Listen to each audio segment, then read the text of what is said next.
आपण जे संकट आपण झेललेली आहेत ते कधी विसरू नका. ते विसरू न देता आपण मजबूतीने एक आश्वासन त्यांना द्या. उमेदवार कोणी असेल, आमचा उमेदवार कोणीही असेल, आम्हाला मोदींना पंतप्रधान बनवायचं हा एक संकल्प आपल्या डोक्यात असला पाहिजे. हा आता तो हे सगळे लॉबिंग कुणाला काय करायचे करू द्या. आपल्याला काय करायचंय? आपल्याला झेंडा देणारच आहेत, आपल्याला बूथ मिळणारच आहे आणि आपल्याला तिथं बसावंच लागणार आहे. आपलं काम ठरलेलं आहे म्हणून आपण त्याची चिंता करायची नाही आणि आपण त्या वादात जायचं नाही. त्यांचं तिकीट कुणाला पक्षश्रेष्ठी देतील तिथपर्यंत त्यांची भूमिका आहे, काम करायची भूमिका ही आपली असली पाहिजे. आजचा मेळावा हा खऱ्या अर्थानं संभाजीनगरमध्ये हा जो मेळावा होतोय, या मेळाव्याचे पडसाद मराठवाड्यात जातात, मराठवाड्यातले पडसाद महाराष्ट्रात जातात आणि संभाजीनगर फर्स्ट. आताच मला सतीश चव्हाण साहेबांनी सांगितलं की येणाऱ्या 8-10 दिवसामध्ये महामेळावा आपल्याला घ्यायचा आहे. त्या महामेळाव्याला सुद्धा आपण तो महामेळावा असेल. मग त्या टायमाला खऱ्या अर्थानं रणसिंग फुकले जाणार आहे आणि आपण सर्वजण या त्याचे साक्षीदार होणार आहात. म्हणून जो कोणी निवडून येईल त्याला मी निवडून दिलंय, त्याच्या विजयामध्ये माझा हात आहे, त्याच्या मतदानामध्ये मी टाकलेलं मतदान आहे हे सांगायला अभिमानाने आपली छाती फुलली पाहिजे. एवढीच आपल्याकडून अपेक्षा. नाशिक असेल का मुंबई असेल, अख्खा भारतभर प्रत्येक जण टीव्हीच्या समोर बसले होते. विरोधी पक्षाचे लोक सुद्धा टीव्हीच्या समोर बसले होते आणि पाहत होते. अरे याला म्हणतात पंतप्रधान.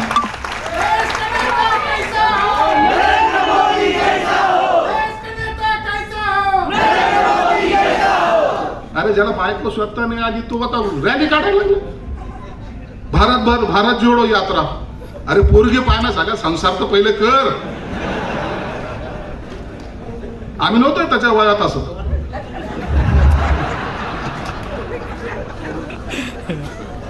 आपले कार्यकर्ते खरं बोलायचं.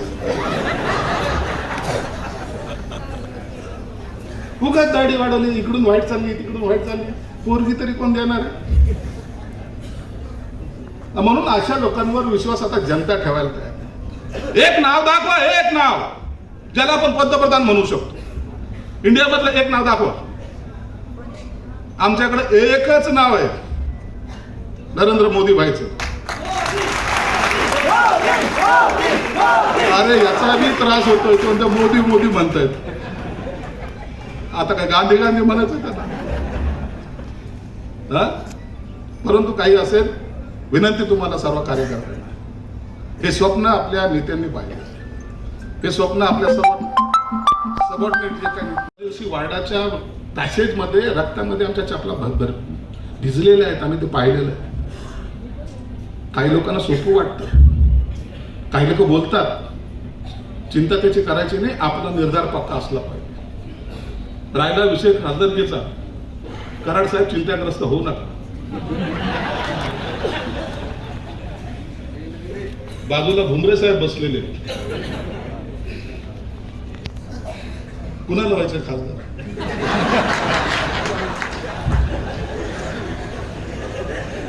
अरे अभी तो अपनी चलती है ना. आपली म्हणजे माझी नाही, आपली. आपला टाइम आहे.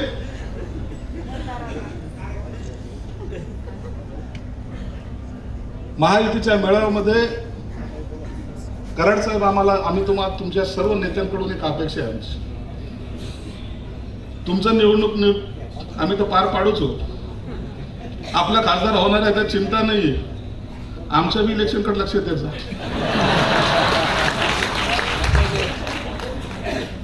आमदारकीकडे पण, जिल्हा परिषदकडे पण, पंचायत समितीकडे पण आणि ग्रामपंचायतकडे पण आणि महानगरपालिकेकडे पण नसतं. यांचे इलेक्शन होऊन जातात, हे आपल्याकडे पाहतच नाही.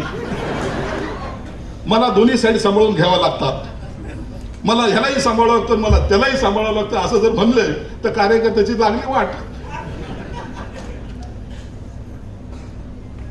एक मजबूत ही महायुती.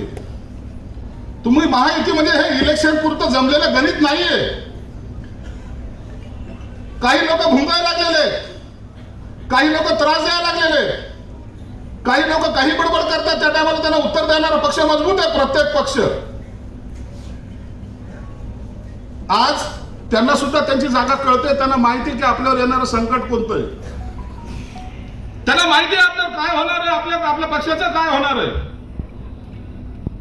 आज एक जण सकाळच्या एकाने पत्रकार परिषद घेतली, त्यांनी सांगितलं 16 तारखेला या ठिकाणी आमची पत्रकार परिषद आहे. मी त्याला उत्तर दिलं पत्रकार परिषदेमध्ये, हा डोंबराचा खेळ आहे, इथून पाल उचलली की त्या ठिकाणी टाकली. अरे हे पहिले केलं असं तर कशाला झकमारी झाली असती एवढी. परंतु आता आपल्याकडे माणसं नाहीत. हे एक त्यांचं चित्र. इथंच मेळावा झाला होता, मेळाव्याला अर्ध सुद्धा भरलं नव्हतं.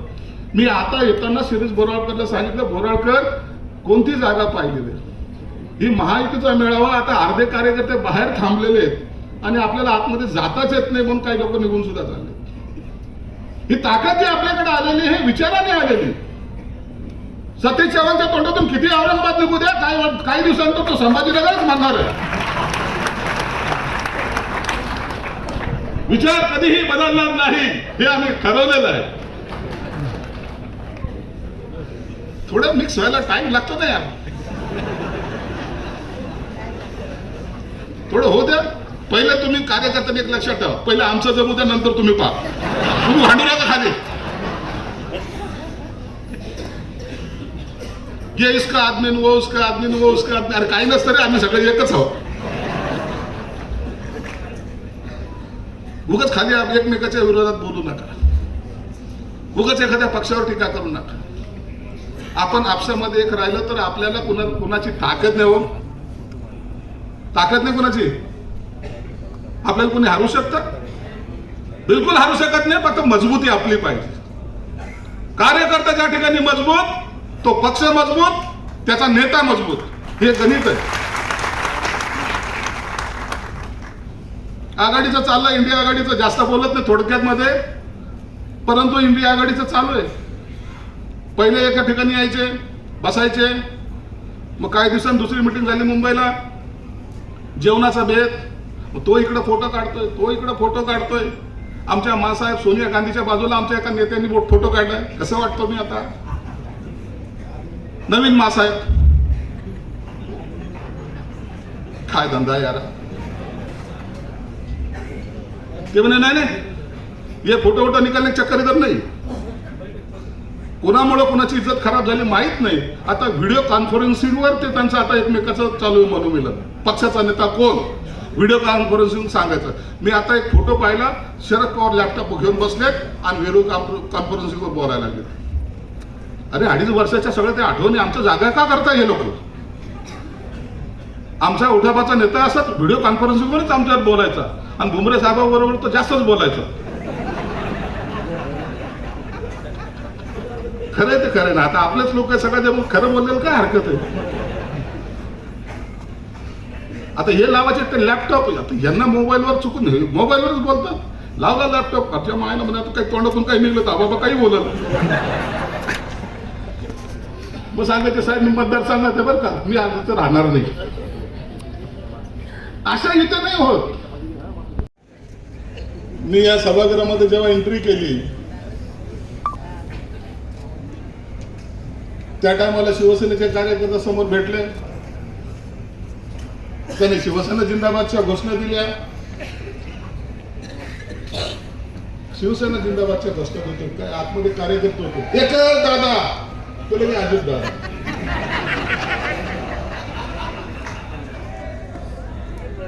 हे मागे कसे राहतील? मग संयोजक होता शिरीष बोराळकर, तो मला आपल्या घोषणा किधर आहे.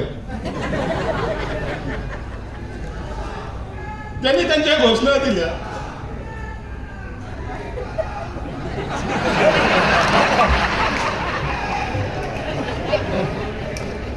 त्या बिचाऱ्याला माहिती नाही. अजितदादा माहितीबद्दल येणार हे पहिल्यांदा सर्वात पहिले संजय शिरसाट बोलला होता. अख्ख्या महाराष्ट्राला माहिती. लोक म्हणे असं कसं होईल?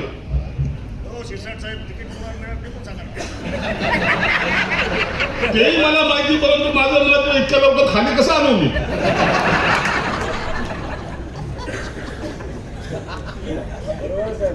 कोणत्या गोष्ट टायमाला कोणती गोष्ट बोलायची हे आजकाल सकाळच्या भोंग्यापासून मी पण शिकलेलो आहे.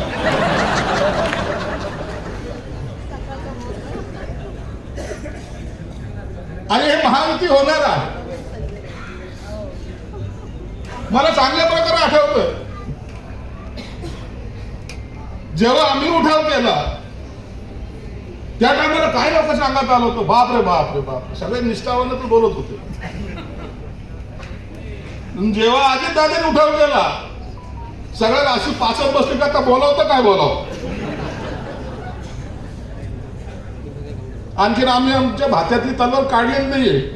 जोगेंद्र कवाडे साहेब येत आहेत, ते जेव्हा बोलतात तर तुम्हाला कळवलं नाही काय बोलतात ते. मी त्यांचे भाषण ऐकलेले, ते भाषणे होते का सांस्कृतिक शब्द होते ते मला कधीच कळालं नाही. तेरी मा की तो सुरू. कवड्यांचा जो लॉंग मार्च मी पाहिलेला आहे कवडे सरांबरोबर, मी नागपूरला सुद्धा गेलेलो आहे. कवडे सरांना ते आठवते. परंतु या महायुतीच्या मेळाव्यामध्ये एक वेगळं चैतन्य आता आपल्याला पाहायला मिळतं. जे आता एक व्यासपीठावर जरी पाहिलं ना तर पदाधिकारी सगळे आता कोण मागं बसला कोण पुढे बसलाय कळायला मार्ग नाही. अरे बाबा रे, सगळेजण तुम्ही सगळ्या ठिकाणावर राहा, परंतु फक्त पहिले यांची आठवण करा, यांच्यामुळे आपण निवडून येणार आहे. एका महिला भगिनीने सांगितलं की त्या बॅनरवर आमचं नाव नाही. काही दिवसांना असं न हो, मुख्यमंत्री एकनाथ शिंदे, बाजूला देवेंद्र फडणवीस, बाजूला अजितदादा आणि शुभेच्छुक म्हणून सर्वच महिला पुरुष पदाधिकारी, तेच दिसणार नाही, हेच दिसतील. परंतु एक भावना आहे, महाराष्ट्रामध्ये जेव्हा महायुती झाली आणि जेव्हा हे फिरायला लागले त्या टायमाला अनेक लोकांना वाटलं की काय होईल, हा झंझावात कुठे जाणार आहे. आणि त्याच्यामध्ये कडी मोदी साहेब आले का यांचं तर समजू नका काय होतं यांना. ते महाराष्ट्रात आले रे आले कि त्यांना माहिती कि मोदी वहीं जाएंगे जहां उनको पता चलता है कि ये महाराष्ट्र अपने पीछे है. म्हणून लगेच ताबडतोब ते मोदी साहेब जेव्हा आले त्या टायमाला अनेक लोकांनी त्याच्यावर चर्चा करायला सुरुवात केली. अनेक लोकांनी वेगवेगळे विषय मांडायला सुरुवात केली. परंतु एक लक्षात ठेवा, राजेंद्र जंजाळ जेव्हा बोलला त्या टायमाला मला ते सगळं चित्र दिसत होतं. एक माणूस, अनेक लोकांचे बाईट या टीव्ही वाल्यांनी घेतलेले, त्याच्यामध्ये एक जण असा गयावया करून सांगत होता 500 वर्षापासूनचा चालत आलेला लढा, 500 वर्ष कशाला म्हणतात, तेव्हापासून चालू असलेला लढा, आमच्या 10 पिढ्यांनी पाहिलेला लढा, आज मला तो मूर्त स्वरूपात आल्याचा आनंद आहे. माझ्या हयातीमध्ये मी राम मंदिर पाहतोय, सगळ्यात मोठा आनंद आहे.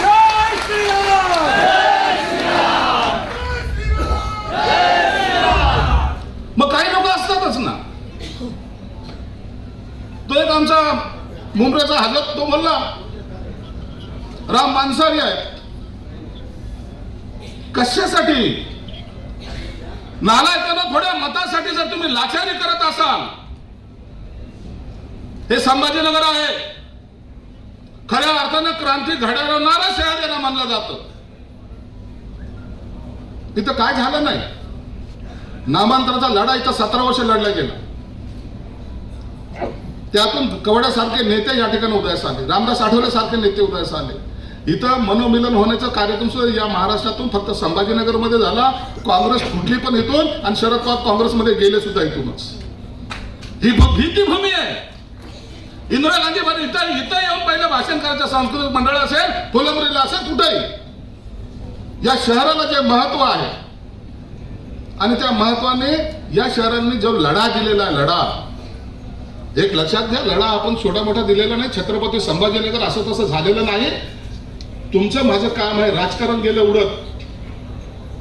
गरज आम्हाला त्या राजकारणाची नाहीये, गरज आम्हाला त्या भगव्या झेंड्याची आहे. तो फडकत राहायला पाहिजे, हीच फक्त आपण तयारी करा.